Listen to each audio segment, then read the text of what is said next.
So recently, Mel Kiper released his latest installment of the way too early mock draft, and there was a very interesting omission that we need to talk about. An individual in Spencer Rattler, who had been within the top 10 picks of Mel Kiper's previous mock drafts, was not in the top 10 of this, and Mel Kiper talked about that. Plus, we need to talk about Marvin Mims voicing his frustrations with not only his production, but the Oklahoma offense. And, in fairness, before we go any further, it needs to be noted that this wasn't an individual complaining. He instantly followed it up with, whatever Lincoln Riley needs me to do, I'll do to put this team in a position to be successful. We need to talk about what Marvin Mims said is exactly what you want to hear if you're an OU fan.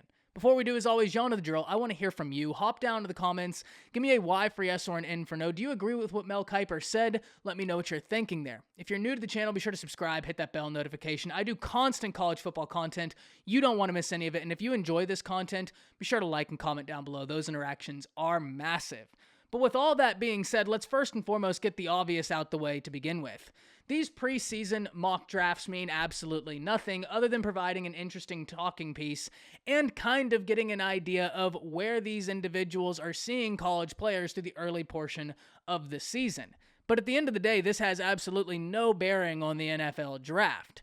Now, with that being said, let's talk about what Mel Kiper said about Spencer Rattler, because when he was asked about why Spencer dropped out the top 10, Mel Kiper straight up said, look, I don't see Spencer as being in the same category as the elite within the first round right now, i.e. that top 10.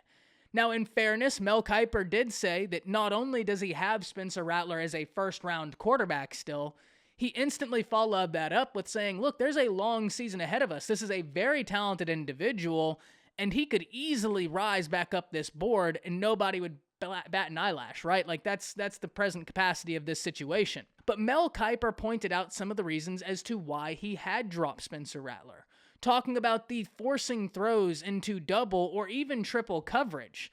And that's not just a one-off, and it hasn't been a one-off this year. In fact, we've seen in a lot of these games, Spencer straight up force throws, and when you watch it again, you're counting, and there'll be 3 defenders within a 5-yard window of the one wide receiver, and it really leaves you wondering why.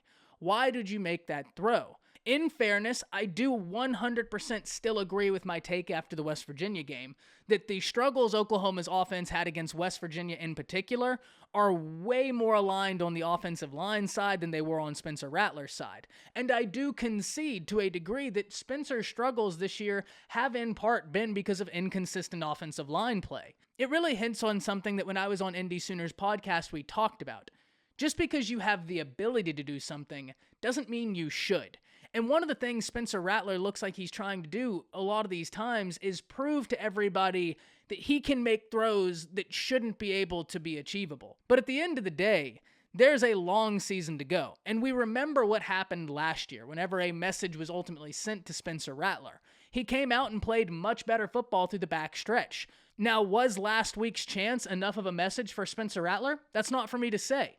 I have no idea. We'll find out tomorrow for sure. There's no doubt about it. But now let's talk about Marvin Mims. Because Marvin Mims voiced his frustrations not only in his personal production, but the offensive production as a whole. And this is something we need to talk about, but before we do, I really need to clarify once again, this is not an individual complaining. I don't want people thinking that, oh, it's just somebody mad that he's not getting the touches he thinks he should get. This is not that situation. Because as soon as Marvin Mims said that, he instantly followed it up with, look, whatever this team and Lincoln Riley needs me to do for us to be put in a position to be successful, I will do it, no questions asked. This is just an individual that knows what this team is capable of and is not seeing that capabilities come to life. And look, if you're an OU fan, I actually would hear that and be really excited. Because it was a very honest take. Look, we haven't been the offense we know we could be. We've had struggles.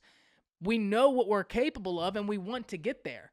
That's an individual who is not trying to be complacent and is not interested in complacency. Complacency is the death of progression.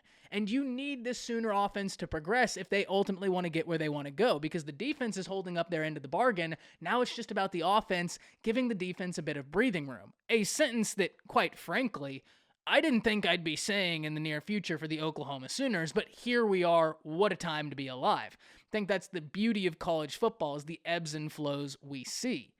Marvin Mims, I really think, hit the nail on the head, and I get it. There will be some people thinking that he's just complaining, but I look at this from a different direction. I don't think it's complaining so much as an understanding of this unit we have on offense has got names on top of names on top of names. And we are very talented, but we have not been playing up to our standard, and we're frustrated that that hasn't come to fruition.